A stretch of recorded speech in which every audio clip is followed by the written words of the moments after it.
Salam à toutes et à tous, donc aujourd'hui on va revenir sur un petit duel à interview opposée qui a eu lieu en marge de l'Union africaine entre les ministres des Affaires étrangères de l'Algérie et du Maroc. Ça sera une vidéo en deux parties. Dans une première partie on va revenir sur l'interview du ministre algérien, puis dans la deuxième vidéo on montrera les réponses de Nasser Bourita. Ce n'était pas vraiment un duel d'ailleurs, c'était comme souvent une attaque du régime algérien contre le Maroc et une réponse diplomatique du Maroc. Ceux qui me suivent connaissent déjà ma thèse, je pense que les dirigeants algériens ont une obsession maladive du Maroc. Cette pathologie psychiatrique leur fait prendre en otage le peuple algérien dans son ensemble. On a vu comment l'APS, qui est l'organe de propagande du régime, n'a pas eu un seul article relatant les événements tragiques autour de la mort du petit Ryan, alors même que la planète tout entière témoignait son soutien et sa solidarité avec la famille et le peuple marocain. L'APS a vécu comme une défaite personnelle le fait que beaucoup d'Algériens aient compati avec la victime et le Maroc. Au même moment, l'organe de presse multipliait les articles sur le Polisario. Leur haine est profonde et elle est surtout unilatérale. Lors des feux de forêt en Kabylie, le Maroc a proposé d'envoyer 2 Canadair au régime algérien, mais celui-ci a préféré attendre et se tourner vers l'ancienne puissance coloniale, plutôt que d'accepter l'aide immédiate de celui qu'elle a par ailleurs accusé d'avoir mis le feu. On attend d'ailleurs toujours les preuves. Vous avez clairement 2 diplomaties et 2 attitudes différentes. Cette interview était une interview classique. On connaît les propos du ministre algérien Lamamra par cœur, car c'est le même discours depuis les années 70. Ce sont d'ailleurs les mêmes acteurs, le pouvoir algérien n'a pas changé, il est resté fossilisé dans le temps. Ils ont un rapport aux relations diplomatiques qui date de l'Union soviétique et de la guerre froide. Pour vous remettre dans le contexte, il y a de grosses tensions entre la France et l'Algérie qui sont dues à l'humiliation que Macron a infligée à l'Algérie et aux militaires, en affichant le régime à la face du monde. Macron a dit en gros que l'Algérie n'existait pas avant la colonisation, que la France avait créé le pays et il a rajouté que Tebboune était prisonnier d'un système militaro-politique très dur qui vivait de la rente mémorielle. Macron a dit des vérités que le système algérien essaie de cacher à son peuple. À la suite de ces déclarations, il y a eu une vague d'indignation en Algérie avec des réactions excessives qui sont devenues banales et habituelles. À la suite de cet affront de Macron, il y a eu coupure des relations diplomatiques entre les deux pays. Le régime a rappelé son ambassadeur en disant que la reprise des contacts se ferait sous condition que Macron respecte l'Algérie et s'excuse. Macron ne s'est jamais excusé, l'ambassadeur algérien est rentré à Paris discrètement. Macron n'a d'ailleurs même pas respecté l'Algérie car quelques semaines après, il remerciait au nom de la France les harkis d'Algérie pour s'être battus aux côtés du pays en 60. Plusieurs lois ont été votées pour leur donner des réparations. Le geste est symbolique, les impôts des franco-algériens vont alimenter les réparations des anciens combattants harkis. Ça ne m'a pas l'air d'être un geste de respect vis-à-vis de l'Algérie. Durant cette interview à France 24, Lamamra est même allé jusqu'à nier que Macron ait tenu ses propos, alors que Le Monde a publié des extraits audio et que l'Élysée n'a même pas démenti les propos rapportés par le journal. L'Élysée a parlé de malentendus et a appelé à l'apaisement. Est-ce que les deux présidents ont eu l'occasion de s'en expliquer ? Je ne suis pas forcément présent à chacune de leurs communications téléphoniques. Bon, j'imagine, mais c'était quand même un point très important. C'est très important. Mais je ne suis pas sûr d'ailleurs, à moins que vous en ayez la preuve, que le président Macron ait dit exactement ce que vous rapportez. Je ne suis pas très sûr de cela. Mais ce n'est pas la question qui est posée aujourd'hui. Cette affaire montre que les généraux sont extrêmement dépendants de la France, ils ont besoin de reprendre des relations avec leurs banques et ils sont prêts à mentir pour ne pas perdre la face. France 24 est une chaîne publique française qui a d'ailleurs eu son accréditation retirée par Alger en juin dernier, parce que le régime estimait que la chaîne était trop critique du pouvoir. Je pense d'ailleurs que cette interview a été négociée par Tebboune avec Macron et que l'objectif était encore une fois de s'attaquer au Maroc. Un tiers de l'interview concernait le Maroc et le conflit au Sahara. On revient encore sur la névrose du régime, les questions ont certainement dû être négociées à l'avance par le régime. On y a vu un Lamamra tout excité de pouvoir enfin aborder la question du Sahara sur une chaîne internationale française. Je rappelle pour ceux qui ne le savent pas que la fille de Lamamra a fait sa thèse de doctorat en 2015 sur le Sahara occidental et la Rast. C'est pour vous dire à quel point l'obsession du Maroc est profonde chez ce ministre. Quand la haine est trop grande, elle vous consume de l'intérieur, elle vous empêche de penser rationnellement, vous devenez esclave de vos obsessions. Dans l'appareil d'État algérien, il y a 2 conditions pour être promu. Il faut être contre le Maroc et soutenir le Polisario. L'opposant algérien Nekaz avait d'ailleurs sorti un article où il développait l'idée farfelue d'une cogestion algéro-marocaine du Sahara, ce qui était assez surprenant vu qu'il avait toujours dénoncé l'obsession du régime sur cette question. On apprendra plus tard que le régime lui interdit de sortir du territoire pour se faire soigner, lui qui souffre d'un cancer assez grave. La dernière fois qu'on l'a aperçu, c'était après un accident de voiture dont il avait été victime. Sur ces images, il était méconnaissable. À tous les opposants binationaux algériens, ne faites pas l'erreur d'abandonner votre nationalité française ou vous allez finir comme Rachid Nekaz. Donc on va revenir dans cette vidéo sur des extraits de l'interview, puis on va les démonter un par un. Le premier extrait, c'est sur les raisons des dégradations des relations avec le Maroc et vous allez voir la paranoïa qui caractérise le régime algérien. Je pense que les relations avec le Maroc voisin ne se sont pas dégradées juste à la faveur de la décision de l'Algérie de rompre les relations diplomatiques. La rupture des relations diplomatiques a été le couronnement d'un processus de dégradation de cette relation avec la partie marocaine menant une véritable guerre de 4e génération à la nation algérienne. Je ne rentrerai pas dans le détail, le temps qui nous est imparti est en cours. Et donc, une explosion était là. Nul ne pouvait la stopper face à la dégradation de cette situation. Et dans sa sagesse, l'Algérie a opté pour la rupture des relations diplomatiques, ce qui est un acte civilisé et qui se retrouve dans les pratiques de toutes les nations du monde. Quand il parle de guerre de 4e génération, il parle de nous en fait, et des nombreux sites du mouvement Mouriche. Il pense que l'on travaille pour le roi alors que celui-ci ne sait même pas qu'on existe. C'est le problème des dictatures autoritaires, elles pensent que les autres États contrôlent l'information comme elles. C'est assez drôle car même la Mamra n'y croit pas beaucoup à ce qu'il dit, il sort par une pirouette en disant qu'il ne va pas rentrer dans les détails. Il a certainement dû entendre ses propos dans les couloirs d'une caserne. Cette histoire de propagande pilotée par le Merzen, c'est ce qu'on appelle de l'inversion accusatoire. Il nous reproche ce qu'ils font. Vous allez voir que c'est très récurrent dans son discours. On apprend d'ailleurs aujourd'hui que le budget des médias algériens a augmenté de 120 millions d'euros. Ils ont notamment créé une nouvelle chaîne de propagande qu'ils ont appelée AL24 et qui ressemble étrangement à I24, Israël 24. Et la solution à ces problèmes ne réside pas dans la fuite en avant, telle que celle qui consiste à inviter des dirigeants israéliens qui viennent à nos frontières menacer l'Algérie à partir du territoire marocain, ou celle qui consiste à développer des slogans qui n'ont rien à voir avec la réalité, et à faire assumer cela par un appareil de propagande qui ne recule devant aucune calomnie. Et donc, cette situation-là, c'est ce que nous vivons aujourd'hui. Dans ce deuxième extrait, il nous parle de la soi-disant fuite en avant du Maroc à inviter des dirigeants israéliens qui menaceraient l'Algérie.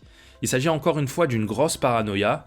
Le régime algérien a extrêmement peur d'Israël. Alger pense qu'Israël veut déstabiliser le pays alors que pour Israël, l'Algérie est le dernier de ses soucis. Je ne pense même pas qu'il considère le pays comme une menace. Je pense qu'Israël sait que les dirigeants au pouvoir à Alger sont des crocodiles. Ils ont des petits bras et des grandes bouches, ils parlent beaucoup et agissent peu. D'ailleurs, on a appris récemment dans la presse que l'Algérie vendrait du gaz à Israël via un intermédiaire. Ça montre bien que l'Algérie, malgré ce qu'elle prétend, n'a aucun problème avec Israël, elle a un problème avec le Maroc. L'agressivité irrationnelle d'Alger contre le Maroc ne remonte pas à la normalisation de 2020, elle a plus de 50 ans, depuis que les militaires ont décidé d'inventer le Polisario pour une remontée d'orgueil après leur défaite en 1963 durant la guerre des Sables. C'est une rancœur contre le Maroc qui s'est passée de génération en génération. Dans un passé plus proche, en 2019, après que le roi ait félicité Tebboune pour son élection et qu'il l'ait invité à tourner la page du passé, celui-ci, dans sa première interview télé, a dit qu'il n'y aurait pas de relation normale avec le Maroc tant que le roi ne se serait pas excusé pour les visas imposés en 1994. Vous voyez encore une fois la volonté du régime d'attaquer le Maroc. Ça tranche d'ailleurs avec la conciliance à l'égard du régime français qui, non seulement a réduit les visas de 50%, mais a aussi eu des propos humiliants contre l'Algérie et ne s'est jamais excusé. Alger est peut-être victime du syndrome de Stockholm, ils ont une espèce d'affection irrationnelle pour l'ancien bourreau et ils en veulent au Maroc pour les avoir aidés à se débarrasser de ce bourreau bien-aimé. Ce qui dérange le régime, c'est qu'Israël aide le Maroc à se développer économiquement et à développer une industrie militaire. C'est la hantise du régime. C'est d'ailleurs la raison pour laquelle ils mentent sur les indicateurs économiques qu'ils partagent avec la Banque mondiale et le FMI. Ces mensonges ont d'ailleurs été dénoncés par la Banque mondiale, ce qui a encore une fois entraîné une réaction excessive et disproportionnée de la part d'Alger. L'APS, qui n'a décidément pas peur du ridicule, y a même vu la main de Rabat par l'intermédiaire de l'analyste tunisien qui a rédigé le rapport. Les sources de cette information proviendraient d'amis français de l'Algérie. Encore une fois, un délire dans l'APS a le secret. Alger ment sur ses indicateurs économiques car sa hantise, c'est de se faire dépasser par la monarchie qu'elle déteste. Son coûteux soutien au Polisario est d'ailleurs une façon de retarder le développement du Maroc, tout comme l'arrêt du GME qui a impacté les deux pays, et aussi la fermeture de l'espace aérien à la rame. L'Algérie veut pénaliser les compagnies aériennes marocaines pour relativiser la catastrophe économique que représente Air Algérie. Le pays veut aussi éviter à ses ressortissants d'utiliser la rame.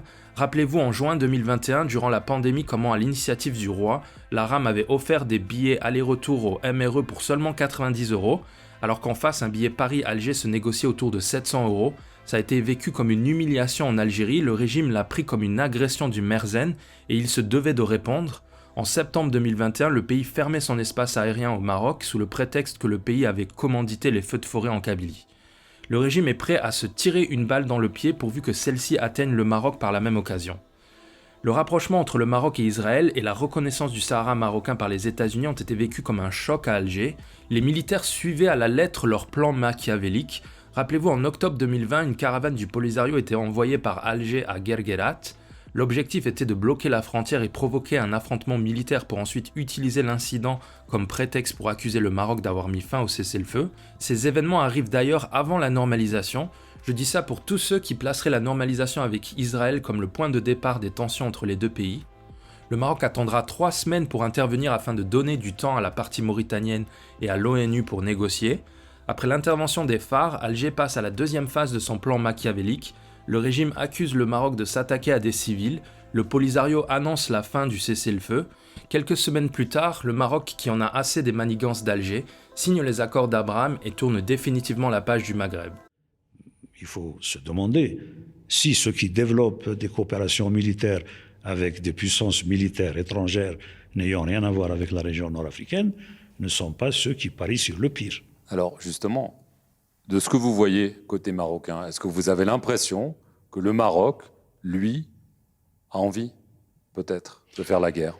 Écoutez, je ne suis pas là pour détecter les intentions ou pour analyser des propos, des manipulations. Non, on parle de préparation militaire ou de choses comme ça. Je constate seulement qu'il y a cette escalade de la part des autorités marocaines. C'est une réalité. Des importations massives d'armement, des alliances militaires d'un type nouveau. Voilà ce qu'est la réalité, malheureusement, à nos frontières nationales. Dans cette partie, l'Amamra accuse le Maroc de développer des programmes militaires avec Israël, alors qu'il oublie que son pays a le plus gros budget militaire d'Afrique, avec 14 milliards de dollars. Encore une fois, un autre exemple d'inversion accusatoire. Là encore, c'est la nature de la coopération qui dérange, une coopération qui vise à développer une industrie militaire au Maroc avec transfert technologique à la clé, chose que l'Algérie n'a jamais pu soutirer de son supposé allié russe, malgré les milliards de dollars dépensés. Cet extrait est assez lunaire. Comment le Maroc devrait réagir sachant que son voisin est le plus grand acheteur d'armes du continent et qu'il soutient et arme une milice rebelle dans le sud du pays. Encore un autre exemple de cette folie collective qui touche le voisin de l'Est. Ils veulent que le Maroc ait une attitude passive et subisse les coups sans jamais répondre. Ils parlent d'escalade quand le Maroc achète des armes alors que notre budget militaire est nettement inférieur au leur. Dans cette seconde partie, il revient sur la reconnaissance du Sahara marocain par l'administration Trump et la confirmation de cette décision par l'administration Biden. Alors, l'administration Trump a reconnu la marocanité du Sahara. C'était un coup dur. C'était une erreur historique, oui. Mais une erreur historique que visiblement l'administration Biden confirme, parce qu'elle n'est pas revenue sur cette décision. Et c'est plus subtil que cela. C'est plus subtil, mais ils ne sont pas revenus dessus. Anthony Blinken a même déclaré que le plan d'autonomie du Maroc, je le cite, est sérieux, crédible et réaliste. Donc ce camouflet n'a pas été effacé. Ces trois qualificatifs appartiennent à la littérature de certains membres permanents du Conseil de sécurité depuis 2007. Ce n'est pas nouveau. Ça date de 2007, sans rentrer dans l'histoire. Néanmoins, ce que l'on constate aujourd'hui, c'est que l'administration américaine soutient M. de Mistura, l'envoyé spécial de l'ONU, l'envoyé personnel du secrétaire général des Nations Unies, que les États-Unis sont toujours le porte-plume pour la rédaction de la résolution du Conseil de sécurité sur le Sahara occidental, et que cette littérature du Conseil de sécurité des Nations Unies dispose toujours qu'une solution mutuellement acceptable pour les deux parties, Front Polisario, République sahraoui et Royaume du Maroc, solution acceptable par les deux, assurant ou garantissant le droit à l'autodétermination du peuple du Sahara occidental. C'est cela la position des Nations Unies et c'est cela la position des membres permanents et notamment... Mais vous souhaitez quand même que les États-Unis reviennent sur leur position. Vous n'allez pas me dire que ça vous est totalement indifférent. Non, pas du tout. Nous considérons que la décision qui a été annoncée par l'ancien président Trump était erronée, était faite pour des considérations autres que la valeur juridique, humaine, politique du dossier sahraoui, et que cette décision-là, j'allais dire, ne grandit pas l'administration Trump. Cela fait même partie, j'allais dire, du bilan négatif de l'administration Trump. Il dit que les États-Unis soutiennent le mandat de l'envoyé spécial de Mistura et donc ça exprime une sorte d'ambiguïté chez eux, alors que c'est le contraire. Le Maroc soutient aussi le travail de l'envoyé spécial des Nations Unies. Le seul pays qui a exprimé son rejet de la dernière résolution, c'est l'Algérie qui a refusé de participer aux tables rondes. C'est donc l'Algérie qui est contre le travail des Nations Unies sur ce dossier. C'est la partie algérienne qui empêche que les négociations aient lieu. Ils disent qu'ils ne sont pas partie prenante au conflit, alors que le régime a nommé un envoyé spécial algérien au Sahara occidental, Amar Bellani. Leur envoyé du Sahara ne veut pas participer aux tables rondes sur le Sahara. On ne peut pas faire plus illogique que ça. Mais alors, par ailleurs, une vingtaine de pays africains et arabes ont ouvert des consulats ou représentations diplomatiques au Sahara occidental. Est-ce que le Maroc n'est pas tout simplement en train de gagner la partie diplomatiquement sur ce dossier? Les consulats dans les parties occupées du Sahara occidental sont une vaste mystification. D'abord, au plan juridique, ça ne signifie absolument rien. Ce n'est pas un consulat qui vous donne la souveraineté. La souveraineté appartient au peuple du Sahara occidental qui l'exerce à travers un référendum d'autodétermination. C'est un geste politique fort, néanmoins. Les consulats en question, c'est un geste de propagande qui peut être fort, mais ça reste un geste de propagande qui n'a aucune portée juridique ou politique. On accroche une plaque à un mur, où on déclare qu'il s'agit là d'un consulat, de pays qui n'ont absolument aucun ressortissant dans l'espace sahraoui, et de pays qui n'ont pas l'intention de jouer un rôle ni économique, ni politique, ni autre, ni l'intention, ni parfois les moyens de jouer un rôle dans le territoire du Sahara occidental. C'est une mystification, c'est de la propagande, ça ne va pas plus loin que ça. Dans cet extrait, il revient sur les consulats au Sahara en parlant de la souveraineté. Il a raison de dire que la souveraineté se fait par le vote. Je rappellerai juste qu'aux dernières élections législatives au Maroc, le taux de participation s'est levé à plus de 60% au Sahara marocain, contre 0% en Kabylie. Donc la Mamra devrait peut-être commencer à organiser un référendum d'autodétermination en Kabylie. Sa deuxième erreur, c'est de minimiser la présence de ces consulats. L'objectif du Maroc, c'est de réunir des soutiens au sein de l'Union africaine pour chasser la raste. C'est comme ça que la souveraineté s'affirme. Encore une fois, on voit bien que ce sont des questions qui sont commandées par Alger. Je suis sûr que les journalistes français n'étaient même pas au courant de la présence de ces consulats dans les provinces du Sud. C'est pour ça que cette interview est pathétique. Elle a certainement été négociée par Tebboune avec Macron en échange de la réouverture de l'espace aérien pour les avions militaires français. Pour ceux qui ne le savent pas, le Maroc interdit son espace aérien à tous les avions militaires étrangers. En juillet dernier, Monsieur le ministre, le président de la Commission de l'Union africaine, Moussa Faki, a accordé à Israël le statut d'observateur ici, à l'Union africaine. Vous vous y opposez vigoureusement. Vous avez fait inscrire cette question à l'ordre du jour du sommet des chefs d'État de ce week-end. Est-ce que le continent n'a pas d'autres priorités actuellement entre le Covid, les coups d'État qui se multiplient, les conflits? C'est une question qui se pose. Vous avez raison de la poser, mais pas à moi. Nous n'avons pas pris l'initiative d'accorder un quelconque statut d'observateur à quiconque. Il y a une double faute, si vous le permettez en l'occurrence. Celle d'avoir accordé le statut d'observateur sans aucune consultation avec les États membres dans l'Algérie. Une prérogative avec consultation. Les textes de l'Union africaine sont très clairs. Il faut consulter. Et combien même il s'agirait de prérogatives appartenant tout particulièrement à une autorité particulière de l'organisation. Vous assumez vos responsabilités en ayant en conscience les effets de votre décision. Si votre décision a pour effet inévitable de diviser l'organisation sur laquelle vous avez le devoir de veiller, cela signifie que la décision est mauvaise. J'ajouterai, on nous fait l'honneur de dire l'Algérie a inscrit, oui c'est l'Algérie et l'Afrique du Sud d'abord, hein, pour parler spécifiquement de ce qui s'est passé, de ce qui se passe à la présente réunion. Et ensuite, pendant le débat, tous les pays nord-africains, de la Mauritanie jusqu'à l'Égypte, à l'exception d'un seul pays, vous l'aurez deviné, le Maroc, tous ces pays-là se sont opposés à ce statut d'observateur. Dans le dernier extrait, la Mamra revient sur la décision de Faki Moussa d'avoir accordé le statut d'observateur à Israël. Il y a eu des discussions à l'Union africaine à l'initiative de l'Afrique du Sud et l'Algérie qui ont été suspendues et reportées à l'année prochaine. D'ailleurs, Nasser Bourita est revenu sur l'hypocrisie de l'Afrique du Sud qui a une ambassade israélienne chez elle et qui a des accords de coopération avec Israël, mais qui est contre ce fameux statut d'observateur qui n'a pourtant aucun poids juridique. On dirait que les hypocrites s'assemblent et se ressemblent.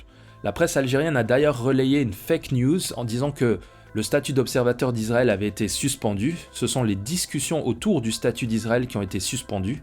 Israël est toujours membre observateur de l'Union africaine à l'heure où je vous parle, comme l'a indiqué la porte-parole du président de l'Union africaine, Eba Kalando. Voilà, c'est tout pour aujourd'hui. Dans une prochaine vidéo, je vais revenir sur l'intervention du Premier ministre marocain Nasser Bourita.